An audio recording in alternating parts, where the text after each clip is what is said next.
Hello दोस्तों, क्या आपने कभी ऐसा महसूस किया है कि कोई आपको अंधेरे में घूर रहा है? क्या कभी आपके साथ कुछ ऐसा हुआ है जिसे आप आज तक नहीं समझ पाए? अगर हाँ, तो आप बिल्कुल सही जगह पर आए हैं।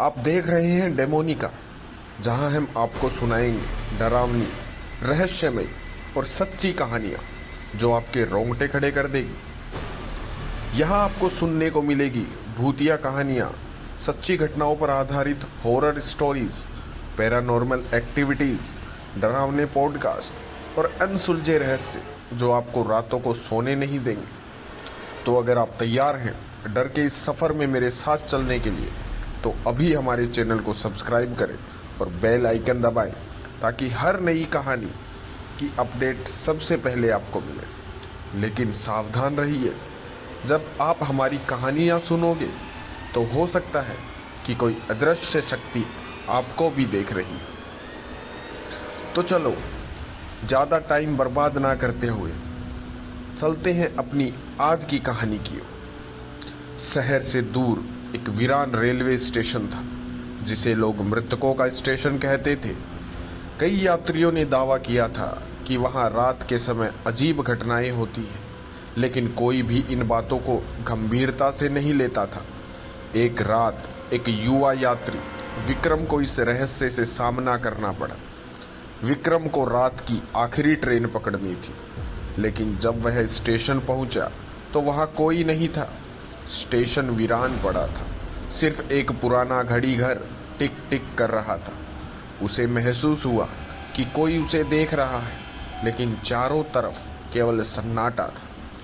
जैसे ही विक्रम ने स्टेशन की बेंच पर बैठने की कोशिश की, उसने देखा कि एक धुंधली परछाई धीरे धीरे उसकी ओर बढ़ रही है। पहले उसने सोचा कि यह उसका भ्रम है, लेकिन जब परछाई की आंखें चमकने लगी तो उसका खून जम गया।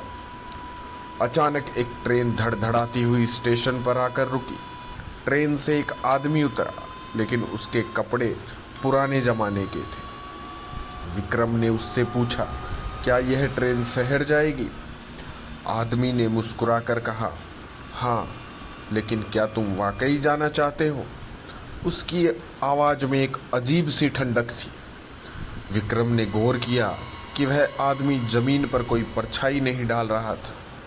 तभी हवा में एक सिहरन दौड़ गई और विक्रम के सामने पूरे ट्रेन के यात्री दिखने लगे।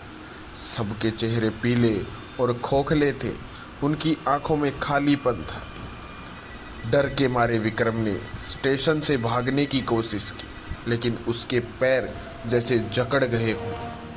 तभी वह आदमी हवा में तैरता हुआ विक्रम के पास आया और बोला, अब तुम भी इस यात्रा के यात्री हो।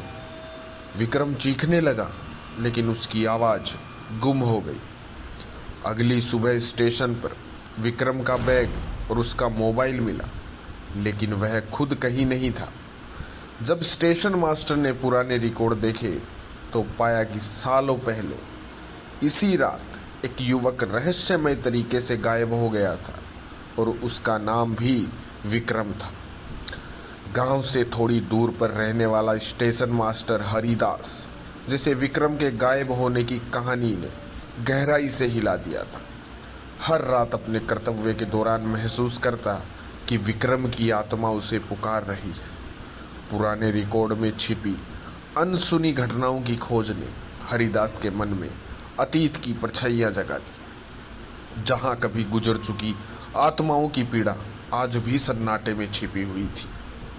हर रात जब स्टेशन का सन्नाटा गहराता तो हरिदास को फुसफुसाहटें सुनाई देती, मानो कोई आत्मा अपनी बसी हुई पीड़ा का इजहार कर रही हो। एक रात उसने अपने कैमरे में विक्रम का एक झलक कैद किया, जो क्षण भर के लिए स्क्रीन पर प्रकट हो गया। उस पल ने उसके मन में सवाल जगा दिया, क्या विक्रम की आत्मा वास्तव में अभी भी इस स्टेशन में फंसी हुई है? इसी बीच एक युवा शोधकर्ता अर्पित ने विक्रम की कहानी सुनी और रहस्यमय घटनाओं की तह में उतरने के लिए स्टेशन का दौरा किया। एक अंधेरी रात, जब हर दिशा से अजीब सी फुसफुसाहटें गूंज रही थी।